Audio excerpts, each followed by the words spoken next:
मुझे लगता है कि इससे गलती का चांस है, लेकिन अगर मैं लिख के करूँगा तो मैं उसको वेरीफाई भी कर सकता हूँ और मेरा जवाब most of the time, almost 99% of the time ठीक आ जाता है। तो आप उसका ट्री ड्रॉ करेंगे, कैसे करेंगे ये देखिएगा।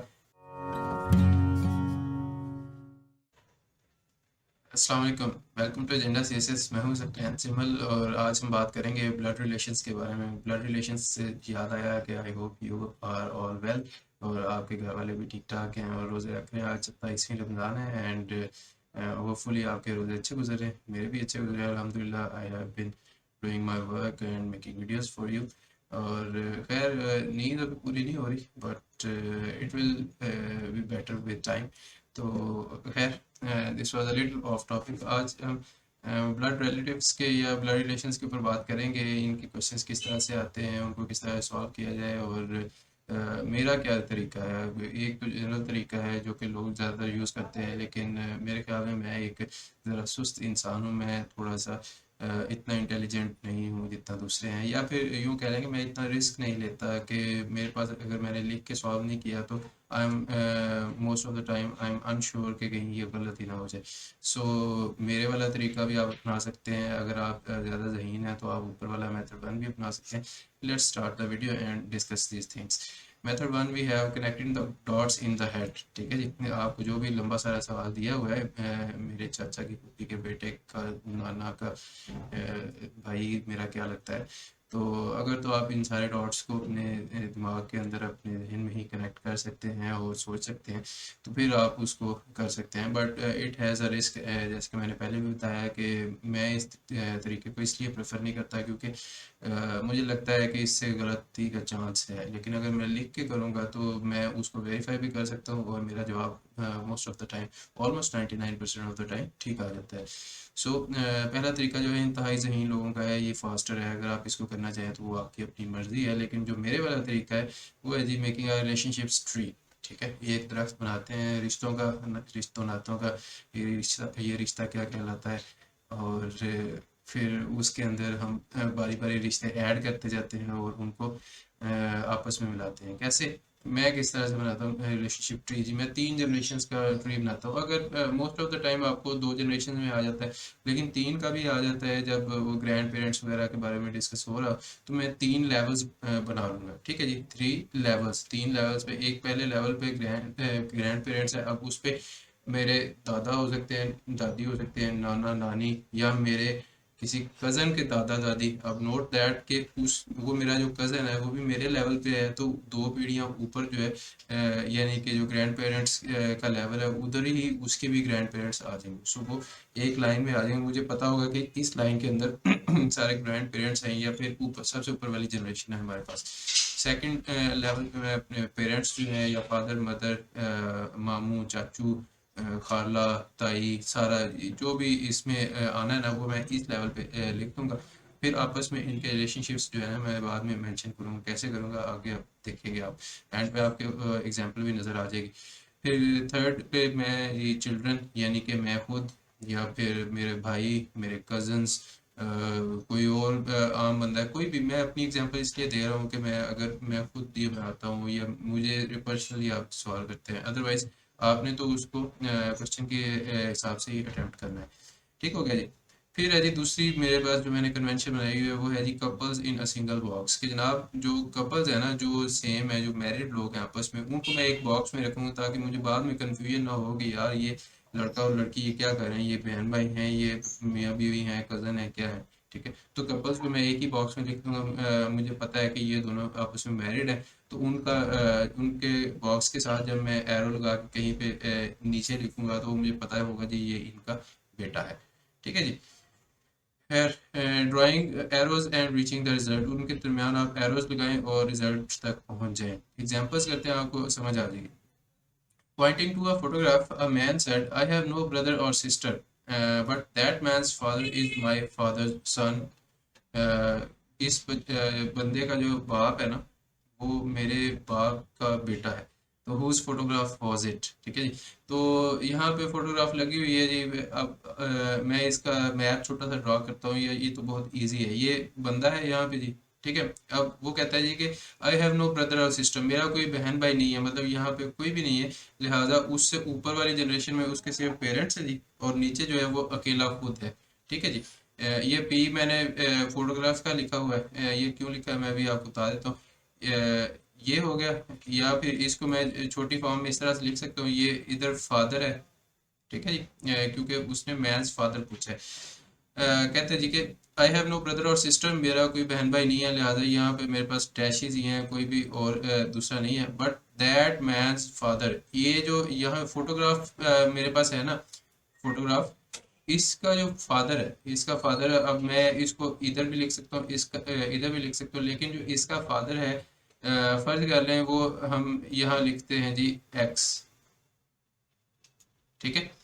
वो मेरे इज माई फादर सन, मेरे फादर का बेटा है, ठीक है। मेरे फादर का बेटा कौन है, चूंकि मेरा कोई बहन भाई और नहीं है, दैट मीन्स कि मेरे फादर का जो बेटा है वो मैं खुद हूँ, मुकल्लम खुद, ठीक है।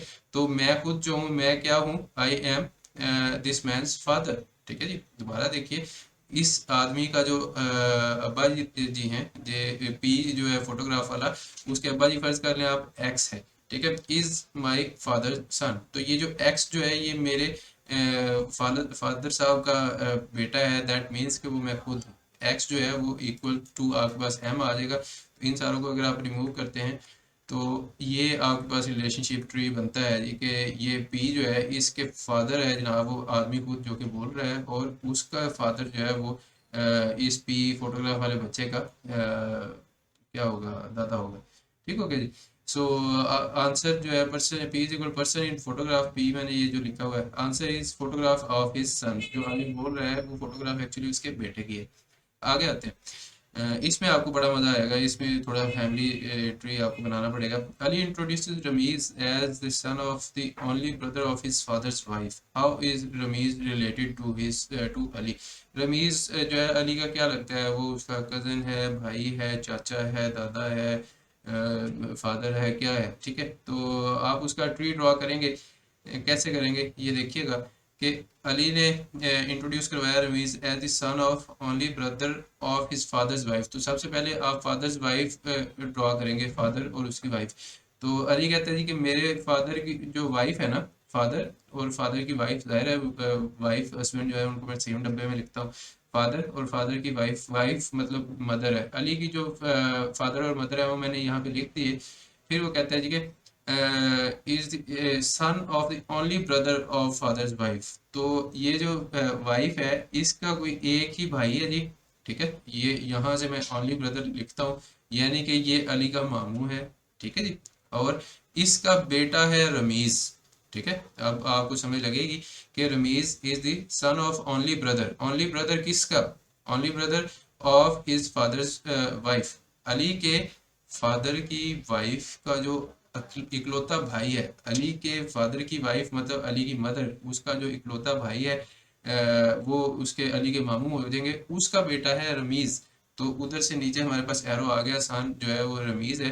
तो दैट मीन्स आंसर इज के जो रमीज है वो अली का मामूजाद भाई है, या फिर कजन, आप सिंपली उसको इंग्लिश में लिखते हैं, answer is equal to cousin of Ali. और फिर लास्ट पे we have given that A is mother of B, C is son of A, D is brother of E, and E is daughter of B, who is the grandmother of D? D की grand mother find करें जी, ठीक है। मैं बारी बारी रिश्ते यहाँ put करना शुरू करता हूँ। ए जो है मैं उसको लिखता हूँ जी, ए इज मदर ऑफ बी, मैंने बी को नीचे लिखा, उसके ऊपर ए को लिख दिया, और ये एरो लगा के मैंने लिख दिया जी कि ये मदर है बी की, ठीक है। फिर है जी सी इज सन ऑफ ए। अब ए जो है उसका सन जो है वो दोबारा अगेन एरो नीचे को आएगा, लेकिन इसी जनरेशन में आएगा, क्योंकि बी की अगर मदर है तो सी जो है, सी की भी वो मदर ही होगी, ठीक है। लेकिन ये क्वेश्चन जो है जिस तरह एक्टिव पैसिव नहीं होता, वो पहले इसको कर दिया बाद में उसको कर दिया, सेम उसी तरह है कि पहले बी की मदर बताया, फिर जो सी है उसको एज अ सन बताया ऑफ ए, ठीक है जी। तो ये दो एरोज मैंने लगा दिए ए के हिसाब से कि ए। अब नोट दैट कि इसके ऊपर सन मेंशन्ड है, ठीक है जी, ये सी इज सन ऑफ ए, लेकिन बी जो है इसके ऊपर कुछ भी नहीं है कि ये बंदा है, बंदी है, ये नीचे वालों के लिए माँ भी हो सकती है, बाप भी हो सकता है, कुछ भी हो सकता है। सो इस चीज़ में कंफ्यूज नहीं होना चाहिए। अच्छा जी, D is brother of E.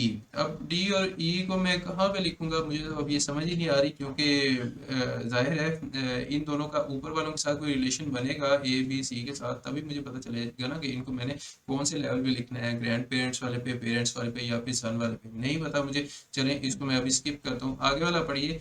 E is daughter of B. E जो है वो बी की बेटी है। बी की बेटी जनाब उससे नीचे वाले लेवल पे हमने बनाई, यहाँ पे ई लिख दिया।